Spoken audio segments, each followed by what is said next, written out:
It's curhat time.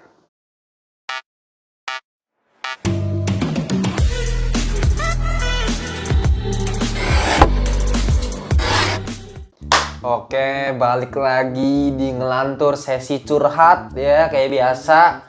Tapi yang kali ini gue mau curhatin ya, yang mau gue review adalah series si Hulk ya. Aduh, gue baru selesai nonton ya episode terakhir yang kemarin baru keluar. Dan ya oke lah, episode terakhirnya ada banyak plot twist. Plot twist yang gila banget ya. Boleh ditonton di video gue sebelumnya, reaction gue itu gila, gue teriak emang gila, itu nggak jelas.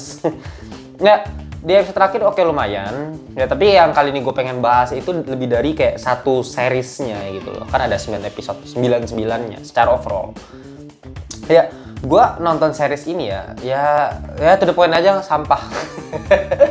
Ya sampah, super sampah sih ini series sih, gila. Gue ya bodo amat ya, lu pada yang mau beda pendapat nggak apa-apa kan, ini kan beda orang beda pendapat lah, jangan disama-samain gitu loh. Kalau pendapat gue, pendapat lu, dan gue menurut gue series ini sampah, ya udah literally sampah.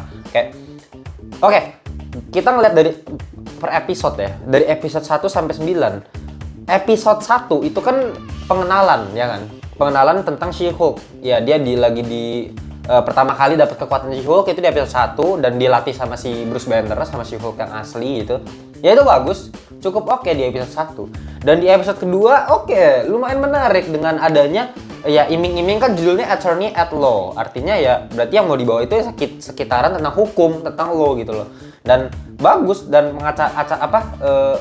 kasus hukum pertama yang ingin dibawakan oleh si Jennifer Walters itu ternyata kan yang ditugasin tentang Abomination ya kan. Ya dia mau keluar dari penjara gitu. Ya itu bagus, itu menarik di episode 2. Episode 3 ya so-so lah ya. Ini udah mulai aneh tapi masih menyangkut tentang si Emil Blonsky sebagai Abomination, dan oke, it's so, tapi ya udah 4, 5, 6 7. Aduh. Udah itu gue setiap, sumpah ya, ini reaction gue pas setiap kali nonton She-Hulk, ini apaan sih ini series, sumpah nggak jelas banget. Ya gue tahu ini tuh memang seriesnya bergenre drama komedi ya kan, tapi ada iming action. Nggak ada tuh actionnya dikit. Berapa persen sih actionnya dibandingin komedi? Komedi pun oke, kalau kita mau anggap series ini sebagai komedi, series komedi, gue nggak ketawa. Komedi harusnya, kalau komedi yang bagus adalah ketika kita nonton, kita entertain, kita ketawa. Oke, kalau misalnya kita balik lagi ke Thor Love and Thunder, ya itu sebagai sebuah film itu buruk banget, serius, jelek. Tapi kalau kita ngelihat dari sisi komedi itu bagus, it works. Gue ketawa pas nonton. Walaupun ya itu terlalu kacau komedi sebuah film ya. Ini kan series, nggak ada ketawa-tawanya, dikit, palingnya beberapa kali doang gitu. Malah gue cringe kadang-kadang. Ya itu dari sisi genre ya, dari sisi genre. Ya makanya gue bilang series ini sebenarnya apa bagusnya? Gue juga bingung apa bagusnya. Mungkin kita bisa ngelihat di perubahannya di episode 8 dan ke-9. 2 episode terakhir ini cukup oke, so-so, nggak bisa dibilang bagus juga. Di episode 8 kita bisa ngelihat kayak ada Daredevil, ya itu bagus lah buat kita fans Marvel, fans service lah ya. Walaupun Daredevilnya cacat banget ya. Ya kemarin ada beberapa orang yang beda pendapat sama gua yang bilang, ya ini kan Daredevil ala MCU, ya jangan disama-samain dengan Daredevil ala Netflix. Ya nggak bisa bos kalau menurut gua. Karena menurut gua ya Daredevil ya satu karakter yang nggak bisa dirubah-rubah dong. Ya lu bayangin lu mau ngerubah Joker jadi karakter yang pendiam, yang introvert, emang bisa?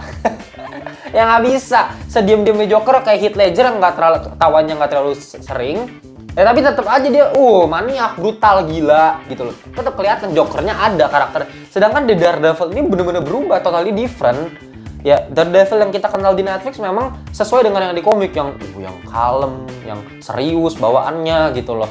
Tapi dirubah di sini jadi humoris. Oke lah, sekali-sekali oke, karena memang series She-Hulk ini memang komedi bawaannya. Tapi ya jangan menghilangkan juga loh karakter development Daredevil yang kita udah lihat sebelumnya. Ya yang gue sayangin itu ya, Daredevilnya. Tapi di episode 8 itu lumayan menarik dengan akhir episodenya yang mencengangkan, yang dia kehilangan amarah si She-Hulknya itu. Nah itu bagus, tensinya mulai dapet ya kan. Yang sebelum-sebelumnya itu yang ya 2 sampai 7 itu bener-bener nggak ada tensinya bos. Gue nonton kayak sinetron, udah mabok gue nontonnya, sumpah. Ya, tapi kalau misalnya episode 8 tensi dapet ya, kita mulai di bawah nih episode 9 apa. Nah, episode terakhirnya kemarin baru gue nonton. Dan secara episode ya, sebenarnya gue lebih suka episode 8 dibandingin episode 9. Karena ya sebagai series ya. Karena menurut gue episode 9 enggak banget sih menurut gue. Memang gue akuin ya, ini gue akuin secara pribadi kalau episode 9 episode terakhir She-Hulk itu kreatif banget. MCU bisa ciptain breaking the fourth wall yang berbeda dengan yang versi komik. Ya, buat yang kalian belum tahu, kemampuan She-Hulk salah satunya adalah breaking the fourth wall. Artinya, dia bisa keluar dari situasi dalam komik atau dalam film. Jadi bisa keluar ke penonton, kayak kita yang ke real life gitu loh. Nah, di komik memang ada satu bagian yang si Hulk ini bahkan ngerobek komik dia. Buat ngomong ke audiens, ngomong bahkan ke penggambar komiknya. Ubah dong cerita gua. Nah, ini diadaptasi ke live action. Tapi diganti plotnya jadi Marvel. Jadi film. Kalau yang di komik kan, ini film nih. Dia sampai keluar dari Disney Plus, sumpah Pak. Itu gua tercengang abis sih. Gua kagetnya nggak main-main. Gua kagetnya gila lu. What? Aduh. Sorry abis operasi gigi. Aduh, nggak bisa buka kenceng-kenceng gua. Ya, gue kaget banget. Boleh bisa dilihat di video sebelumnya itu, di reaction gue. Bisa gila itu, gue teriak-teriak. Dan itu kreatif, gue akuin bagus banget. Marvel ngebuat sesuatu yang berbeda. Tapi tetap aja itu nggak bisa menolong keseluruhan series ini sebagai series yang sampah menurut gue. Ya itunya oke. Tapi at the end dirubah-rubah, plotnya dirubah-rubah, tapi jadinya cringe. Daredevil tiba-tiba datang, entah dari mana. Dia nggak di call, nggak di apa, nggak ada ceritain, tapi ya mungkin ada, nggak dikasih lihat di scene, tapi ya nggak jelas, nggak ada development karakternya. Apalagi Daredevil tiba-tiba yang di episode sebelumnya seks sama She-Hulk, what the hell? Lu nggak ngerti lagi tuh. Habis itu tiba-tiba di sini ya awalnya gue udah underestimate banget yang pas di episode terakhir ini dengan tiba-tiba Titania muncul, terus tiba-tiba ada She-Hulk, itu gue teriak-teriak, tapi gue kayak ini mau dibawa kemana ceritanya, kehilangan arah gitu loh seriesnya. Untungnya ternyata selama ini kita salah, kita yang expect tinggi-tinggi mengenai series ini. Kalau misalnya nanti ada The Leader, nanti ada Mephisto, ada Red Hulk kan semua ini selama ini channel-channel di YouTube biasa nge-breakdown begitu kan, teori ini. Ternyata enggak. Ya, oke lah, ini bisa menolong sedikit ya tentang selama episode-episode sebelumnya yang ternyata memang ini cuma sekedar kayak buat kasih tahu kalau si She-Hulk ini ya cuma bisa breaking the fourth wall ya. Selama ini ceritanya mau dirubah sesuka hati dia ya bebas. Ya sekedar itu doang. Kalau mau ngomongin plot cerita, jelek banget gila. Lu plot ceritanya parah banget, gak ada keren-keren ya, sumpah She-Hulk sampah ya. Ya ini tapi ya cuman memang menolongnya dari sisi episode yang terakhir ini karena di plot twist ya si Jennifer Walters bisa ngelakuin itu dan ya ceritanya jadi flat banget, gak ada yang menarik. Tapi memang yang ditekankan dari series ini ya itu, bahkan penonton ya jadi banyak yang kayak love sama She-Hulk karena jadi entertain lah dengan series ini, dengan episode terakhirnya ya. Ya gue setuju ya, lumayan entertain untuk episode terakhirnya, tapi kalau dari secara keseluruhan series sampah. Itu aja yang mau gue curhatin ya pas gue nonton She-Hulk, dan ini parah sih men. Ini series dari seluruh series yang dibuat Marvel, dibuat MCU ya di Disney Plus ya kan, kita bisa let's say Loki, Moon Knight, banyak lah, ada Hawkeye kan, ada Miss Marvel, dan dari seluruh series itu yang paling worst ya ini series She-Hulk. Dan untuk series She-Hulk ini gue kasih rating 4 dari 10 ya. Gue awalnya kan yang di video itu gue pernah bahas yang gue curhat mengenai phase MCU phase 4 ya.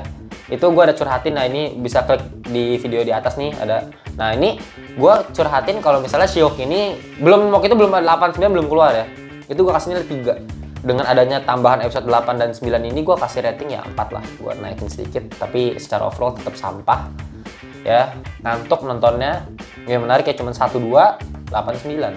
Ya itu yang kalau lu pada mau nonton ya 1, 2, 8, 9. Itu aja. Ya sebenarnya ya kalau mau dipikir-pikir ya sebenarnya series She-Hulk ini lebih ke mau kasih tunjuk apa ya? Kasih tunjuk banyak references sih. Banyak Easter egg. Banyak banget dia main Easter egg-nya. Aduh, Marvel sekarang Easter egg semua kan. Apa-apa sih Easter egg. Apa-apa Easter egg. Ya X-Men kemarin dikeluarin semua tuh Easter egg-nya tuh pas yang di credit scene-nya itu loh, ya kan. Ada gambar-gambar ilustrasi. Nah, terus ada juga kemarin Easter egg-nya Wolverine, banyak juga. Easter egg-nya Red Hulk ada juga, ya kan. X-Men bahkan kemarin pas di episode terakhir tuh si Kevin kan ngomong, yang si dia nanya kapan X-Men keluar. Ini masih nggak boleh, masih rahasia sama Kevin katanya. Ya oke lah, secara Easter egg banyak, cuman ya ini cuman jualannya jualan Easter egg doang gitu loh. Ya bahkan di episode di last scene-nya ternyata si Hulk punya anak namanya Scar. Yang belum tahu, Scar itu kan anaknya Hulk, memang di komik udah ada ya. Kalau mau tahu, dia itu memang adalah, dia emang lahirannya di planet Sakar ya. Memang kan di series ini kemarin si Hulk juga bilang, oh dia abis dari planet Sakar ya.